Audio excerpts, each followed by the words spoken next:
So this video is just in response to Lele. I'm glad you kind of came out with that, because there's a lot of people struggling tremendously with that. Even myself, I had my moments.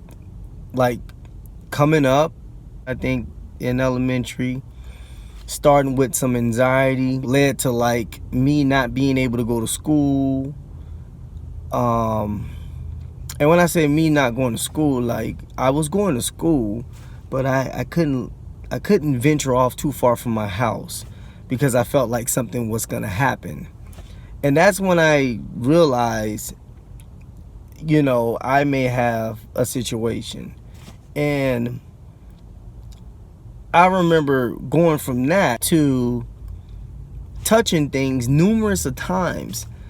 Like I would literally hit the click on and off the light switch 3, 4, 5, 6, 7, 8, 9, 10, 11, 12 times, and I would spend 30 minutes touching things, and before you know it, it takes up your whole day. And the thing is, when you do these things, you put it in your mind that if you don't do these things, something might happen or something will happen. So you make up all these things in your mind that are not true, that are not real, but to you they are. So for example, she said that if she don't touch something 3 times, for her mother, her father, I guess they were gonna die. And that is true. Like you literally make this stuff up in your mind that if you don't touch things 1, 2, or 3 times, your parents may die. They're not gonna die. It's just that you're so caught up in your OCD to where you're making up things as you go to continue that repetitive behavior. And it's all psychological. Because I was in it. I used to touch things 1, 2, 3, 4, 5, 6, 7, 8, 9, 10. 1, 2, 3, 4, 5, 6, 7, 8, 9, 10. 1, 2, 3, 4, 5, 6, 7, 8, 9, 10. And the funny thing about this is, which is not funny, if you touch something 3 times and it don't feel right the 3rd time you touched it, you got to do it all over. Next thing you know, you've been doing this for an hour. My thing was even numbers. Things had to be even. It was crazy. It took over my life. You know what I mean? Like I had to find an scapegoat. I remember I did a reality show, and I remember saying to myself, like, oh my God, people can go online and Google me and watch me and me not know they're watching me. It's almost like you need to have control 24/7. It's almost like you have to have self-control and control over what other people are, doing.